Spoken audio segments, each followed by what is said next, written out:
Assalamualaikum, Sampurasun. Waalaikumsalam. Wilujeng enjing wargi Jabar sehat, bahagia. Seluruh warganet ya. hari ini saya sangat bahagia karena banyak sekali para pengamat, aktivis, nggak tahu influencer, nggak tahu buzzer, pokoknya mereka rata-rata memberikan otokritik terhadap seluruh kebijakan yang diambil oleh Pemprov Jabar. Dan mereka itu rata-rata domisilinya di Jakarta. Nah, artinya bahwa banyak sekali para pengamat, aktivis, nggak tahu influencer, nggak tahu budget, mereka yang domisili di Jakarta begitu mencintai Jawa Barat, mungkin mereka ingin pindah juga ke Jawa Barat agar bisa menjadi warganya. Dan hari ini yang paling ramai dibicarakan oleh mereka dan dikritisi, bahkan saya dianggap sebagai orang yang anti-Islam. Ini menarik banget. Itu adalah tentang perubahan nama rumah sakit dari Rumah Sakit Al Ihsan menjadi Rumah Sakit Welas Asih. Al Ihsan kalau di bahasa kita kan artinya kebaikan. Welas Asih kalau di bahasa Arab kan Ar-Rahman Ar-Rahim. Nah, tentunya otokritik ini baik, dan yang paling utama dari jajaran manajemen rumah sakit adalah meningkatkan layanannya. Menggunakan nama-nama yang indah harus seiring dengan kualitas layanan yang lebih baik. Apalagi menggunakan nama-nama yang itu sakral dan spiritual. Kualitas layanannya harus mencerminkan kesakralan dan kespiritualitasannya. Tetapi ada yang lebih penting yang perlu saya sampaikan, bahwa rumah sakit itu merupakan barang bukti yang dikembalikan berdasarkan putusan Mahkamah Agung tahun 2023. Barang bukti itu merupakan sitaan pengadilan atas kasus korupsi Yayasan Al Ihsan. Nah, ada yang sebagai orang awam saya tentunya sangat bertanya. Pertanyaannya adalah, kenapa saat nama Al Ihsan yang sangat sakral itu digunakan sebagai nama untuk melakukan tindak pidana korupsi, lantas para aktivis atau orang-orang yang sangat mencintai agama itu kok diam saja waktu itu ya? Assalamualaikum. Tuh sudah ditanya balik sama Kang Deddy Mulyadi. Gimana tuh? Waktu kemarin korupsinya yang masih bernama Al Ihsan, kenapa nggak ada koar-koarnya? Kenapa nggak dipertanyakan? Udah diganti Welas Asih dipertanyakan. Katanya Kang Deddy ini anti-Islam, padahal Kang Deddy orang Islam. Aneh juga tuh ya.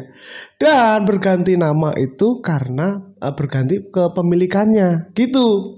Hak pemiliknya udah ganti untuk negara, sekarang untuk pemerintahan gitu ya. Tuh mana tuh yang kemarin nggak terima banget nama Al Ihsan diganti Welas Asih, padahal Al Ihsan dengan Welas Asih itu sama-sama nama yang baik dan positif juga. Yang penting kan pelayanannya yang pasti akan dipantau langsung oleh Kang Deddy Mulyadi sendiri.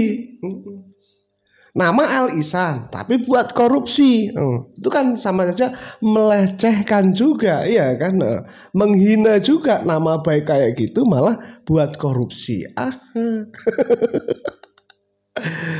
Banyak akun buzzer yang mau jatuhin Pak Deddy. Semangat terus Pak Deddy, semangat ya. Buat dibuat baik malah masih difitnah terus dan berusaha untuk menjatuhkan. Kang Deddy mohon tertibkan pasar Cikampek no. Aing Sunda Welas Asih bagus kok, Yaman repot dari dulu. Lah ini ndak boleh juga ya menghina, ini sarkas juga ya. Yaman gini ndak boleh yang seperti ini, komen yang nggak baik juga. Nggak gitu konsepnya ya. Oke lah, kita lanjutkan. Bangkai ayam, bangkai apapun tidak boleh dimakan lele, dan itu haram. Artinya haramnya kan memang gini, kan tidak boleh memang kita menggunakan bangkai, Pak. Mana ada. Jadi kalau peternak lele menggunakan bangkai untuk pakan itu berdosa. Cukup. Apa saya speak videonya?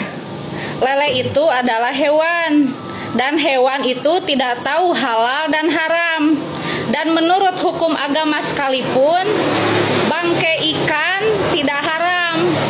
Yang haram itu para koruptor-koruptor yang memakan uang rakyat. Itu baru haram, Pak. Sampurasun, Ratu Durian. Bangkai ayam. Gini sih, kemarin saya sudah lihat dari video itu ya, fullnya saya lihat. Katanya itu kalau lele dikasih makan bangkai ayam itu akan mengandung zat-zat yang tidak baik bagi tubuh manusia kalau kita makan lelenya dengan jangka panjang, katanya seperti itu. Kalau dibilang haram karena ini lele yang hidupnya di air dan dia bernapas dengan satu organ ya, insang ya. Setahu saya sih nggak haram ya, setahu saya lele itu walaupun makan apa saja itu nggak haram. Mungkin nggak haram tapi halal tapi nggak toyib atau nggak baik bagi tubuh kalau memang, karena sudah diteliti ya, katanya sudah diteliti bahwa kalau lele itu sering dikasih bangkai ayam ya, itu katanya akan menimbulkan penyakit dengan kalau sering terus makan jangka panjangnya. Itu ya enggak tahu. Tapi setahu saya sih sekarang tuh pakannya udah sentrasi ya, setahu saya. Tapi ada juga yang memang pakai bangkai ayam dibakar dulu, ada yang seperti itu. Nah, menurut teman-teman gimana ini? Menurut saya sih ya, menurut saya lele itu tetap halal tapi nggak toyib kalau memang benar itu penelitiannya menyebabkan sakit atau berbahaya bagi tubuh dengan jangka panjang. Nggak toyib itu makanan yang nggak baik bagi tubuh. Kalau halal tuh halal sih ya, karena hewan hidup di dalam air dengan pernapasan satu organ, lain dengan kodok. Itu masih dua alam. Oke, kita lanjut. Ini bapak ini kenapa stres? Takut tidak diterima di SMA Negeri 1 Ciasem. Oh, takut tidak stres. Stres udah lama pisan, Pak. Takut tidak terima. Jalur zonasi kemarin nggak masuk. Padahal dekat iya, Pak. Jalur zonasi. Iya, kemarin domisili. Iya, domisili nggak masuk. Dari sini 1,2 kilo nggak masuk, Pak. Nggak masuk itu. Sekarang jalur prestasi. Padahal anak saya juara taekwondo, Pak. Sekarang Bupati kan juara 1, Pak. Masa nggak diterima di SMA sini, Pak? Aduh, sekarang dengan sangat. Kebijakannya adalah kan jumlah daftarnya berapa, Pak Kepala? 558 siswa sekarang. 558 siswa. Daya tampung sekolahnya berapa kelas? 11 kelas. Kalau 50. Terus 550. Terus 8. Sisa 8. Nah, insya Allah tinggal 8. Nanti ruang kelasnya nanti ditambah. Amin. Tepuk tangan untuk Pak Kalau ruang kelasnya ditambah lagi 1 kelas, berarti rata-rata nanti 40. 45. 45 ya kan? Ya kalau tanahnya masih cukup kita tambah 2 kelas. Ya kan? Kalau tanahnya masih cukup. Nah, kemudian dengan daya tampungnya nanti ditambah, keterima nggak semuanya? Keterima insya Allah. Nah, sekarang kalau orang tua nih anak-anaknya bisa keterima di sekolah ini, semuanya seneng nggak? Seneng nggak? Nggak ya? Ini salah satu contoh ya bagaimana orang tua siswa gelisah ketika anaknya belum diterima di sekolah negeri. Betul. Nah, tugas gubernur itu menenangkan kegelisahan itu. Betul. Hari ini tenang, Pak. Hari ini tenang. Nah, kalau nambah ruang kelas, insya Allah di perubahan anggaran kita akan menambah angka 100 miliar untuk penambahan ruang kelas. Mudah-mudahan duitnya ada, pendapatannya tercapai. Amin ya rabbal alamin. Pak Kepala, terima kasih ya. Nanti jalan menuju sekolahnya segera di hot mic atau di beton. Alhamdulillah. Nih, ngonten tapi sambil dikasih solusi dan nyata gitu loh. Jangan kalian ngonten tapi cuma ngeritik, usul aja tapi untuk fitnah atau menjatuhkan orang lain. Contohnya Kang Deddy ini terus diserang terus, ngonten terus tapi berusaha untuk menjatuhkan. Oke, lanjut. Terbongkar lagi pendemo KDM kemarin, ternyata caleg gagal dari PSI kah? Iya. Ya, tanya dong. Anu ngagiringkeun demo kamari teh geuningan si Muhammad Husni eta teh kitu. Alias ipung-ipung gitu. Anu gogorowokan. Baladna Mang Ono.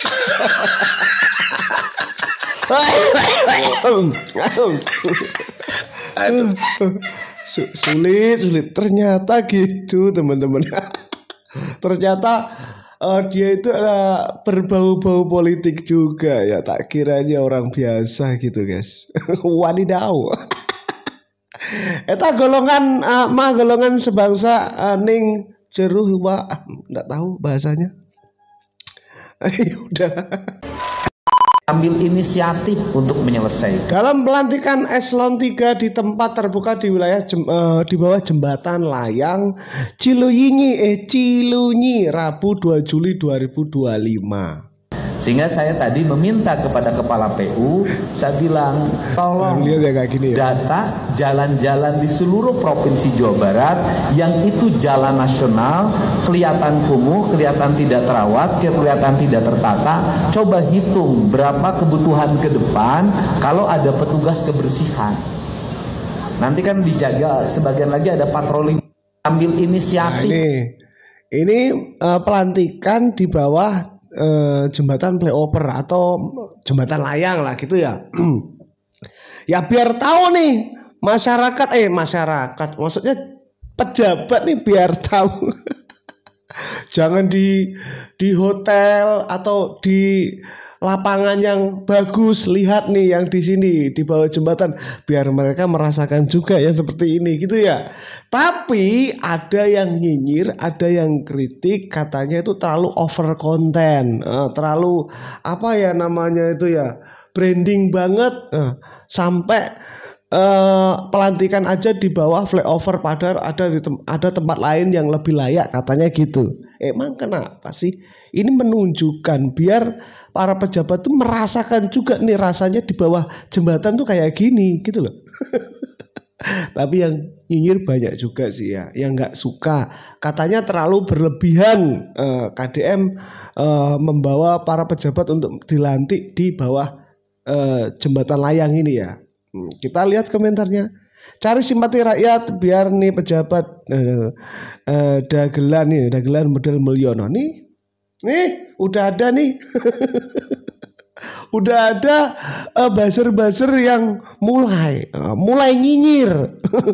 Cari simpati rakyat katanya. Padahal kok cari simpati gimana sih? Padahal udah jelas-jelas loh KDM ini setiap kebijakannya, setiap yang dilakukan itu nyata, ya kan?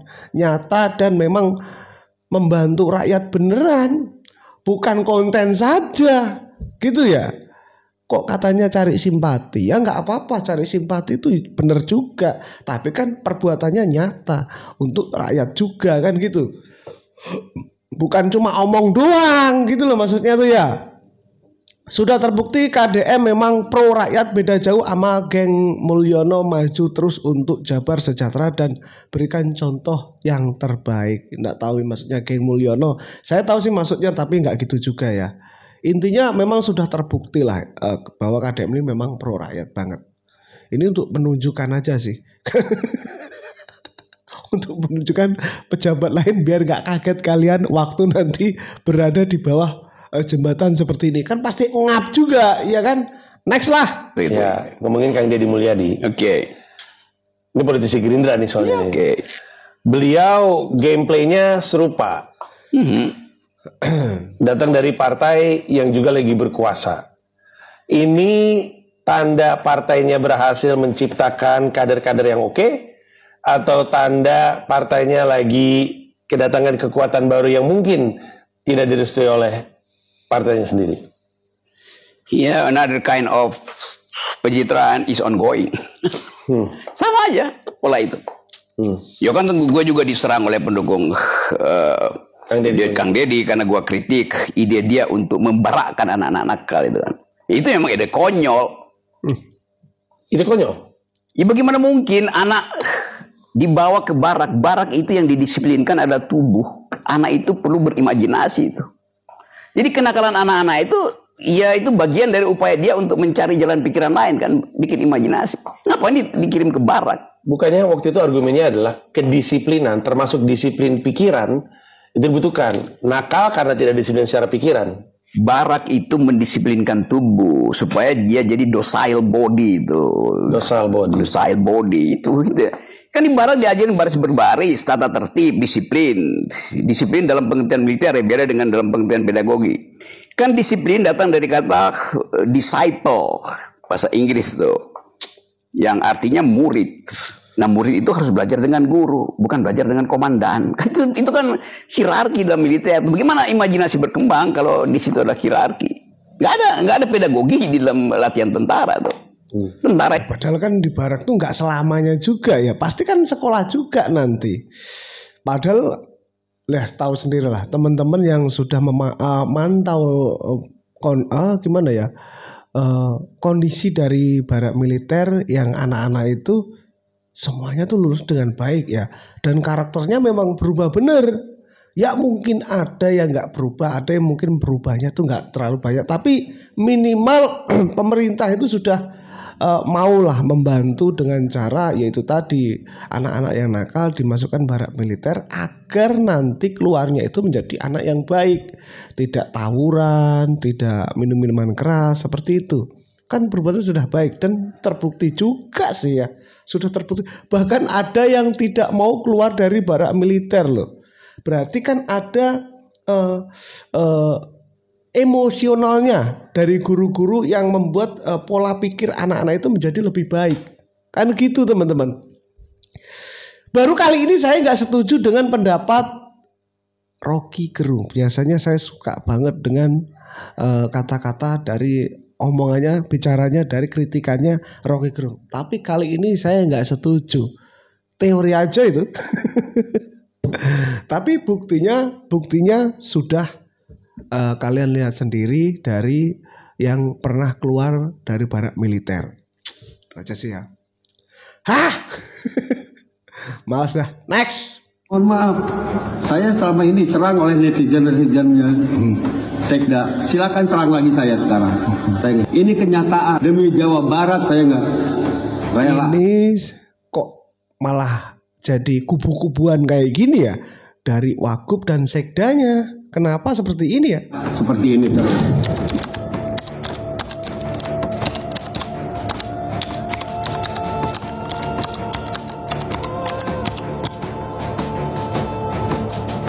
Perlu dipahami, namanya sekretaris daerah itu merupakan sekretariat daerah. Seharusnya Pak Sekda selalu ada di kantor. Pak Gubernur di lapangan, saya ke lapangan. Apa yang menjadi temuan Pak Gubernur, saya di lapangan. Terus di sini Pak Sekda tinggal mengkoordinir dengan para dinas-dinas terkait. Selesaikan. Fokus kepada program-program kerja kita. Fokus kepada Jabar Istimewa. Dan saya kontrak.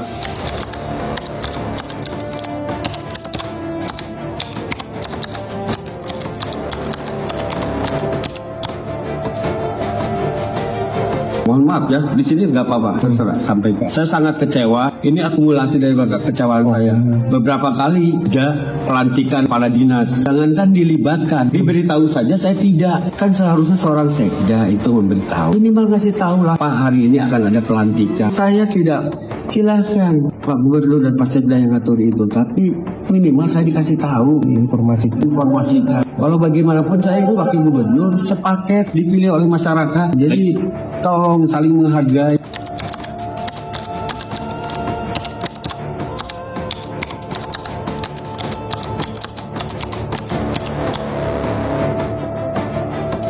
Saya kontak Sekda, Pak Sekda sampaikan beberapa statement bahwa dia sudah ada komunikasi dengan saya. Demi Allah tidak ada sampai saat ini, ya.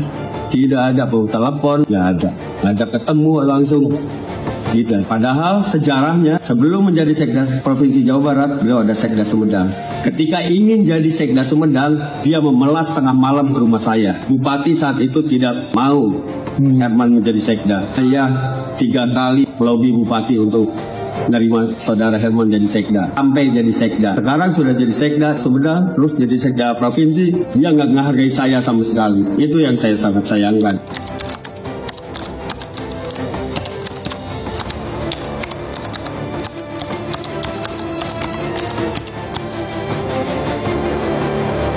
Sampai saat ini saya beberapa kepala dinas, saya nggak tahu siapa saja namanya, siapa dinas ini, siapa kepala dinasnya, saya nggak tahu. Itu kan sangat buruk untuk pemerintahan. Kenyataan, ada keretakan. Ini kenyataan. Saya di ruangan ini, saudara sekda di ruangan sebelah sana, 1 lantai.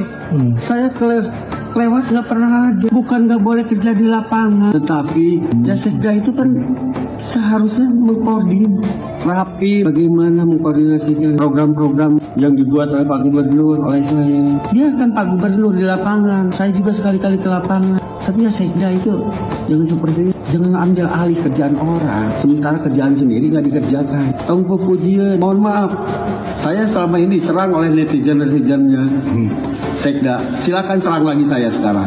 Saya nggak. Ini kenyataan demi Jawa Barat, saya nggak rela seperti ini terus. Ya, terus terang. Saya maju di Jawa Barat, ingin mensejahterakan masyarakat Jawa Barat. Saya ingin kerja dengan benar, ingin benahi, bukan nyari apa. Materi saya cukup dari orang tua saya juga, saya punya perusahaan dengan orang tua saya. Jadi jangan sedikit-sedikit. Saya ingin benar saja kerja sesuai dengan tupoksinya masing-masing. Itu saja. Itu ya. Pak, artinya Bapak secara langsung menilai bahwa kinerja-kinerja Pak Sekda ini sudah melampaui. Sudah di luar batas. Ya. Saya katakan sudah di luar batas, tidak di luar kewenangan dia. Terakhir kemarin di Pindad, itu kan bukan juga seorang sekda seperti itu. Orang sama ini. Tapi sempat berkomunikasi dengan Pak Gubernur nggak sih Pak untuk menyelesaikan? Saat ini Pak Gubernur masih di lapangan, belum pernah memanggil saya. Nah, kalian bisa menilai sendiri ya tentang tadi Pak Wagub tadi ya. Kita lihat komentarnya. Coba audit si Sekda Herman itu. Saya nggak bela siapa-siapa, hanya ada benarnya juga Pak Irwan Setiawan. Gubernur yang pengen eksis sendiri nggak mementingkan pemerintah bawahannya. Maksudnya gimana? Kelemahan KDM adalah tidak membuat kerja tim sehingga ingin bersinar sendiri. Kalau pemimpin ingin bersinar sendiri maka ada udang di balik bakwan. Ini lagi nyinyir lagi kayak gini ya. Bagus Kang Irwan harus tegas biar Sekda nggak bablas dan sadar diri. Wajang Kang Irwan ke atau gubernur terlalu dominan. Kok gubernur dan Sekda terlalu jauh ngambil kerjaan Wagub. Nah, menurut saya kalau KDM ya nggak apa-apa sih ya. Nah Sekdanya ini yang saya nggak paham ya.